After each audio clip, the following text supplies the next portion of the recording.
নমস্কার দর্শক, আমাদের দৈনন্দিন জীবনে যে গাছটির প্রয়োজন সব থেকে বেশি, সে গাছটির নাম কিন্তু লঙ্কা গাছ।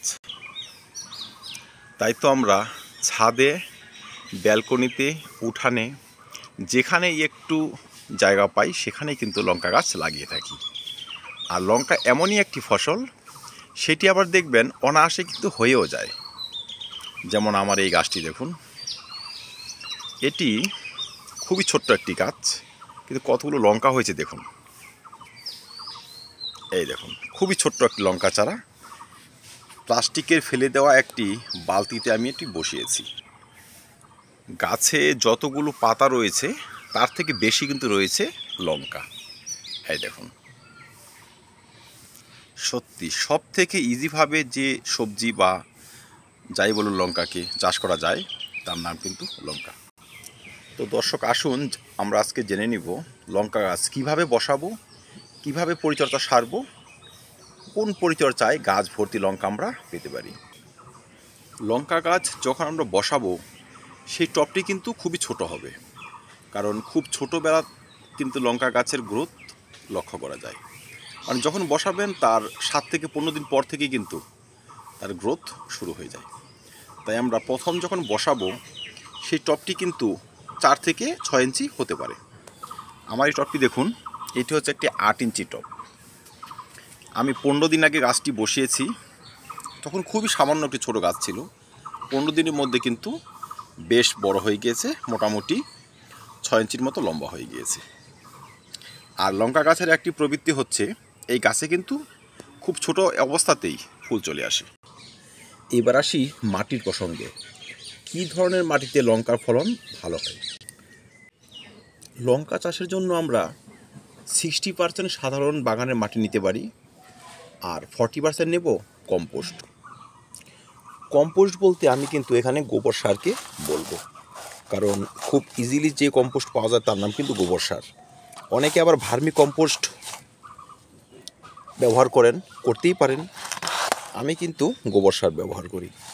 60% মাটি, 40% গোবর সার, আর 2-4 মুঠো পুরনো কাঠকলা, পুরনো ছাই যদি সম্ভব হয় সেটি মিশিয়ে মাটি তৈরি করে রাখবেন। যেমন আমার এই মাটি তৈরি করা আছে, এই মাটিতে কিন্তু আপনি সব ধরনের লঙ্কা গাছ বসাতে পারেন। সেটি সিজনাল লঙ্কা গাছ হতে পারে, সেটি 2-3 বছর লঙ্কা হয় তেমন গাছও কিন্তু হতে পারে ক্যাপসিকামের মতো গাছ। ব্যাস। আর লঙ্কা গাছ সবসময় বসানো যায়, শীত গ্রীষ্ম নেই, যে কোনো আবহাওয়ায় যে কোনো সিজনে কিন্তু বসানো যায়। বাস বসিয়ে দেবেন, তারপর ব্যবহার করা শুরু করবেন প্রত্যেক 15 দিন পর পর জৈব তরল খাবার। লঙ্কা গাছ খুব বর্ধনশীল গাছ, তাই তার খাদ্যের প্রয়োজনে কিন্তু বেশি হয়।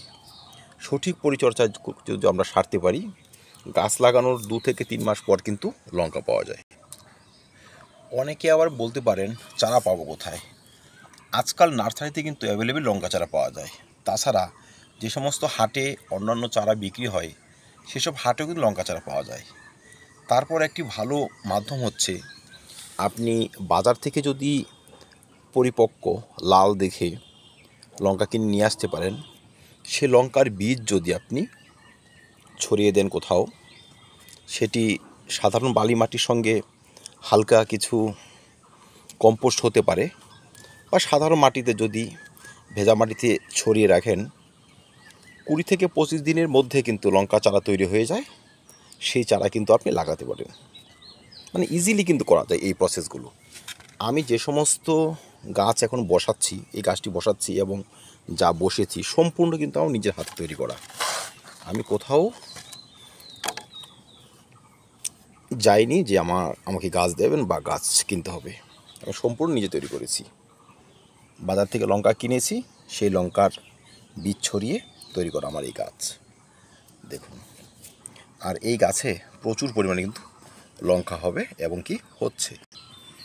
এবার আসি লঙ্কা গাছের খাবার দাবার নিয়ে। গাছ বসিয়ে সঙ্গে সঙ্গে কিন্তু রাসায়নিক খাবার ব্যবহার করবেন না। যেহেতু টবের গাছ, এখানে অত্যাধিক রাসায়নিক ব্যবহার করা কোনোভাবেই চলে না। প্রথম খাবার স্টার্ট করবেন জৈব তরল খাবার দিয়ে। যেটা কিচেন কম্পোস্ট বা কিচেন লিকুইড কম্পোস্ট হয়, সেটি কিন্তু ব্যবহার করতে পারেন। 15 দিন পর পর ব্যবহার করলে না আপনাকে রাসায়নিক খাবার ব্যবহার করতে হবে না। তরল কিচেন কম্পোস্টের ভিডিও আমার চ্যানেল রয়েছে, ইচ্ছে করলে সেসব দেখে নিতে পারেন। আর যদি কোনোভাবেই জৈব খাবার ব্যবহার করার মতো পরিস্থিতি না থাকে বা তৈরি করতে না পারেন বা না থাকে, সেক্ষেত্রে কিন্তু আপনি ব্যবহার করবেন 10-26-26। একটি 8 থেকে 10 ইঞ্চি টবের জন্য 10-26 ব্যবহার করবেন। 4 চামচের হাফ চামচ থেকেও একটু কম, হাফ চামচের বেশি কখনোই নয়। মাসে 2 বার ব্যবহার করে যান, ইজিলি কিন্তু লঙ্কা আপনার হয়ে যাবে। এবার আসি তার রোগ পোকা নিয়ে। গাছ থাকবে, রোগ পোকা থাকবে না সে কিন্তু হয় না।